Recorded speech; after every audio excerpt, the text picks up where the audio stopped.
Olá, vestibulandos! Eu me chamo Célio e dando continuidade às nossas aulas no canal Oficina de História, hoje nós temos ainda um pouco de Antiguidade Oriental. A primeira coisa que me perguntam, e isso suscitou muitas perguntas da aula anterior, é mas para que eu preciso estudar Antiguidade Oriental? Isso cai?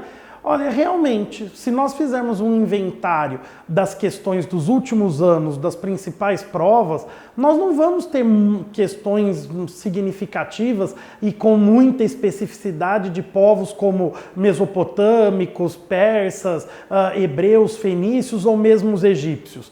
Não tem. Agora, nós não podemos esquecer que história é um processo e que muitas e muitas vezes o vocabulário é o mesmo, ou seja, eu uso o mesmo termo, eu uso uma mesma expressão para significar coisas completamente diferentes. Não tem como aprendermos bem história, dominarmos os processos e sermos capazes de ter um ótimo desempenho nas questões dos temas que mais são recorrentes, se eu não tiver noção de como cheguei até ali. Então, ainda que você não vai encontrar muitos exercícios e muitas especificidades sendo cobradas sobre mesopotâmicos, sobre egípcios, como eu falei, você precisa saber a que se refere e em um ou outro caso vai precisar para ter noção da antiguidade clássica. Essa sim, um pouco mais recorrente nas provas.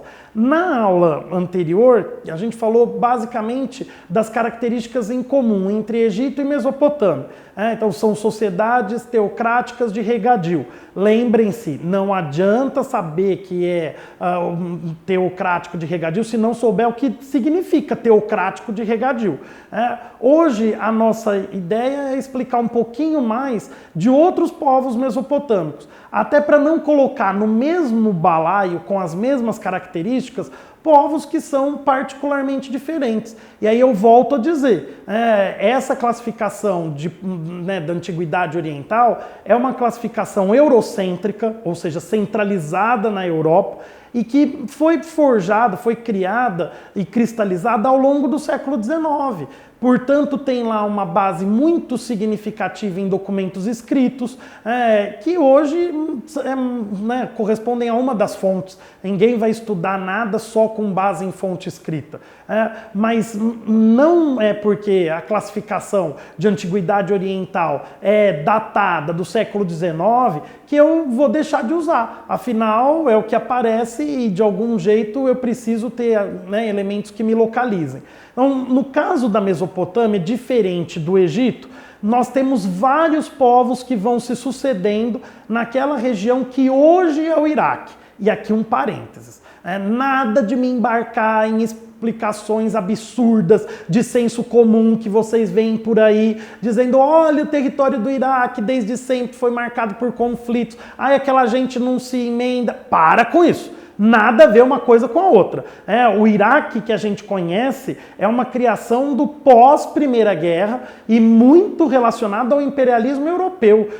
Não é porque nós tivemos uma sucessão de povos ali que isso explica o caráter das disputas em torno do território entre o Rio Tigre e o Rio Eufrates. As questões podem ter, as situações podem ter aparência semelhante, mas elas têm causas e especificidades diferentes.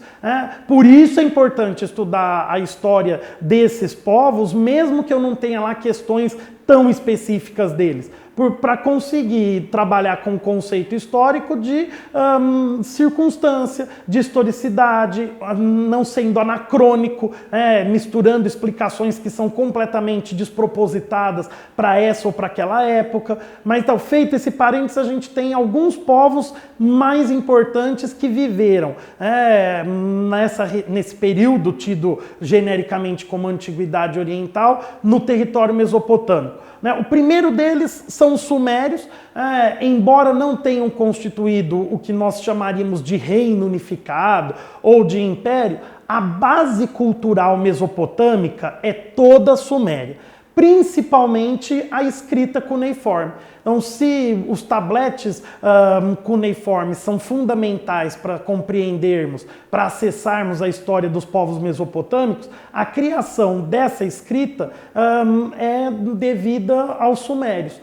Também foram fundamentais na estruturação das cidades-estado, que depois vão ter papel importante e vão ser alvo de disputa de outros povos.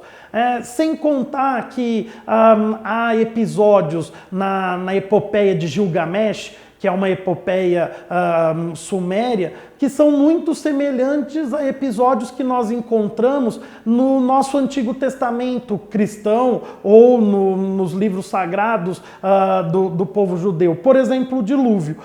Então, um episódio do dilúvio que aparece nos nossos escritos sagrados, e quando eu digo nosso, considerando a civilização cristã ocidental, é um episódio que aparece também numa epopeia mesopotâmica suméria, que é a epopeia de Gilgamesh. Agora, eles ficam longe de representar um povo centralizador, um povo militarista, um povo com preocupação de nitidamente incorporar outros territórios ao seu domínio. Outro povo importante que nós temos ali são os amoritas. Não são imediatamente seguidos, não vem exatamente na sequência dos sumérios, mas tem de considerar que eles coabitam a região, e quando nós falamos, os sumérios dominam, é porque eles têm um predomínio naquele período, mas não necessariamente os outros não estavam ali ou não estavam próximos. Então, os amoritas vão ser os responsáveis pela primeira unificação mais eficiente dos territórios mesopotâmicos. E aí tem algo que é essencial para todo mundo que vai estudar a Antiguidade Oriental. O primeiro código jurídico escrito que nós temos notícia e que vai exercer forte influência no Ocidente é o Código de Hammurabi, do primeiro Império Babilônico, que é o Império Amorita, e que é datado de mais ou menos 1800 a.C. E aqui outro parênteses, essas datas, acho que eu comentei rapidinho na outra aula, são sempre aproximadas, porque nós não temos documentos tão precisos e com datas tão bem definidas. Por isso nós falamos aqui mais ou menos 1800 a.C. Professor, então se me aparece lá uma questão falando que o Código de Hammurabi é o primeiro código jurídico, tá certo? Não foi isso que eu disse. Eu estou dizendo que é o primeiro código escrito. Não significa que não existissem leis transmitidas oralmente e fundamentadas na oralidade antes do Código de Hammurabi. Outro ponto importante, todo mundo já ouviu falar. O Código de Hammurabi é o princípio do talião, que é o olho por olho, dente por dente. Calma. O princípio das várias normas que existem no Código de Hammurabi é o princípio do talião. Agora, o Código de Hammurabi é posterior ao princípio. O princípio do talião já era um princípio disseminado, fazia parte das práticas costumeiras. O que se tem é especificar cada situação relacionada a um crime, a uma infração e a punição correspondente a esse crime, a essa infração, a partir do que seria o talião, que é o olho por olho, dente por dente. E o Código de Hammurabi, então, é um código jurídico nos moldes que nós conhecemos? Não. Ele é nos moldes que nós conhecemos até certo ponto, porque ele é escrito. Agora, ele não é um código que reconheça igualdade jurídica. Atenção a isso. Não é um código que tenha igualdade jurídica. O que eu quero dizer com igualdade jurídica? Aquele código que estabelece, olha, todos são iguais perante a lei. Isso nós só vamos ter no Ocidente a partir das revoluções burguesas. Então não é porque existe um código jurídico que a sociedade tem princípio de igualdade jurídica. Não tem. A sociedade amorita do primeiro Império Babilônico é uma sociedade estamental. Por isso, cuidado quando vocês, sem noção, embarcam em discurso do senso comum, dizendo, bom mesmo era o Código de Hammurabi, olho por olho, dente por dente. Isso era bom para uma sociedade estamental, isso era bom para uma sociedade em que não se tem igualdade jurídica. Isso era bom para uma sociedade em que o pressuposto não era a inocência da pessoa, mas a culpa. Nós não vivemos numa sociedade estamental e tampouco uma sociedade em que o princípio é o da culpa e não da inocência. Então, pegar nesses jornais, né, policialescos que a gente vê aí à tarde, candidato sem noção, dizendo, olha, comigo é isso mesmo, escreveu, não leu, o pau comeu, é princípio do talento. Isso é tão absurdo quanto querer voltar todo mundo a andar de jegue, a todo mundo andar do jeito que se andava no começo do século XX, no começo do século XIX. É um documento de outra época. Por exemplo, as mulheres não têm nenhuma autonomia com relação aos princípios do Código de Hammurabi. Não tem mesmo. As penas para as mulheres consideradas infratoras do lar, né, desrespeitosas com relação ao marido, são muito rigorosas e terminam, em geral, recomendando a morte da mulher. Agora, dá para dizer que é uma sociedade machista? Não. Porque não existe o princípio da igualdade entre gêneros. Para nós, hoje, em 2018, é absurdo. Porque nós partimos do princípio da igualdade entre os gêneros. Nós partimos do princípio de que o homem ou mulher tem os mesmos direitos perante a lei. Não era o caso do Código de Hammurabi. Então, tão absurdo quanto defender a adaptação do Código de Hammurabi para os nossos dias, ou a aplicação pura e simples do Código de Hammurabi para os nossos dias, é considerar o Código de Hammurabi machista, é considerar o Código de Hammurabi contrário aos direitos humanos. Ele se eu levo em conta os nossos conceitos, mas se eu levo em conta os conceitos de 1800 a.C., ele é reflexo daquela sociedade. E para aquela sociedade não existia machismo. Para nós existe. Por isso é absurdo tentar aplicá-lo. Depois, outro povo importante, e aí marcado pela intimidação dos adversários e pelo forte militarismo que exerceu também um controle na Mesopotâmia, são os assírios.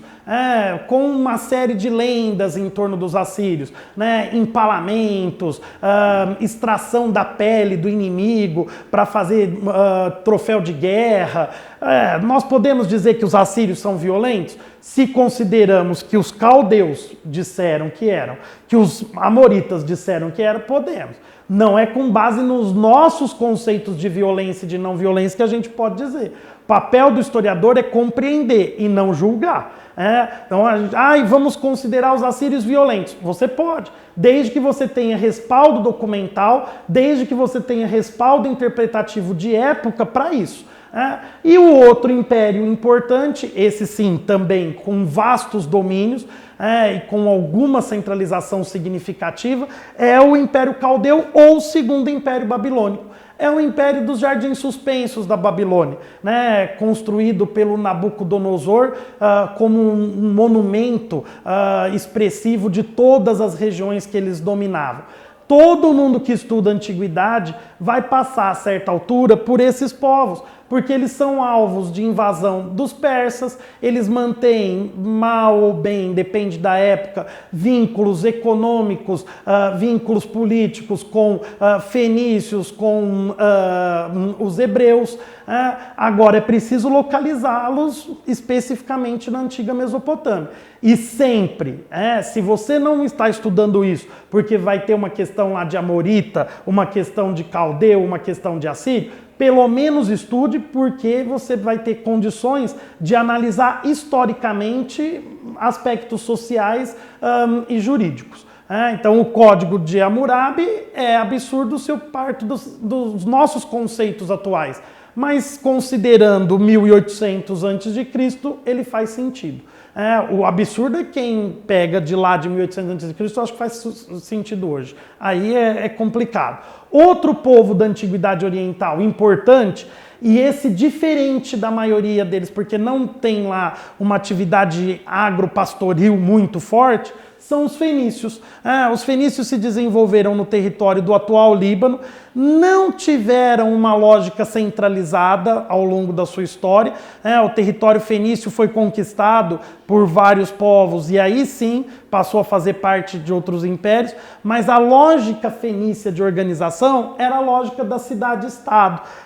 Grandes cidades e ricas cidades-estado, como Biblos, Tiro, da antiguidade, eram cidades de origem fenícia.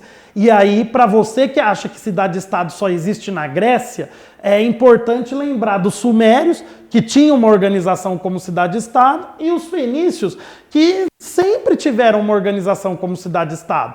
Não há na lógica fenícia o que nós podemos chamar de projeto de centralização ou de período maior de centralização. De fenícios, de fora para os fenícios, sim.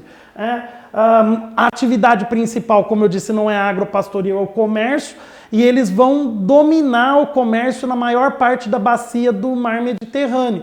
E vão desenvolver, com isso, muitas relações diplomáticas. Os fenícios não têm um caráter militarista, os fenícios não desenvolvem um caráter que nós poderíamos chamar de dominação imperialista. Como é o comércio a base da economia, o importante é você ter relações diplomáticas com diferentes povos. E aí muitos historiadores, antropólogos vão apontar essa diversidade de povos com os quais os fenícios se relacionavam como um dos motivos pelos quais eles têm desenvolvido o alfabeto fonético, que é a base do alfabeto grego, que vai ser a base do alfabeto ocidental. Por que é um alfabeto fonético? Ele não é pictográfico, ou seja, ele não é formado por símbolos. Ele tem lá, né, o que nós conhecemos como letras, combinam as letras, formam palavras, as palavras combinadas formam frase, oração, período. Até o alfabeto fenício, nós tínhamos símbolo. O símbolo dizia respeito a uma ideia toda. E eram símbolos muito locais, muito específicos de cada povo. Faz algum sentido pensar que o fato deles terem de se relacionar com múltiplos povos, de múltiplas regiões, tenha levado ao desenvolvimento de uma técnica de comunicação mais eficiente. Outro aspecto importante dos fenícios: eles fundaram várias colônias na bacia do Mediterrâneo. Uma das colônias, que depois vai ser a grande inimiga de Roma a certa altura, é a colônia de Cartago, no norte da África. Só que aí, quando estou falando colônia aqui, não estou usando o termo no mesmo sentido das colônias da Idade Moderna, das colônias ibéricas, né, das colônias portuguesas, das colônias espanholas, depois do período das grandes navegações. Aqui, colônia era um território parceiro, era um território com vínculo, mas não um vínculo de pacto colonial. Qual a lógica das colônias ibéricas na Idade Moderna? Elas só podiam comercializar com a metrópole. Então, a relação é de exclusivo comercial. Não significa que não tivesse contrabando, mas em tese era exclusivo comercial. Nós não temos essa noção de exclusivo comercial nas colônias da antiguidade.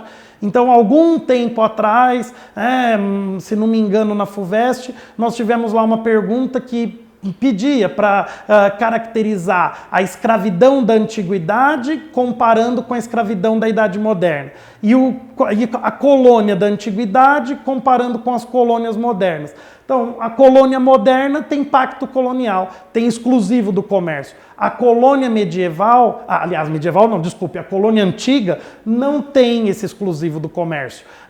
E, lógico, a escravidão na antiguidade era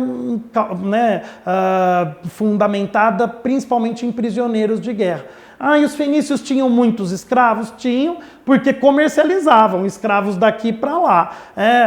Mas não eram especialistas na escravização, já que não eram essencialmente expansionistas militares, como eu disse. Tá bom? Então, sempre o que é mais importante é ter em vista que nós usamos os mesmos conceitos. Olha, eu falei aqui de colônia, por exemplo, e não tem o mesmo, usamos a mesma palavra, aliás, que não é o mesmo conceito. Então, para que eu estudo a antiguidade?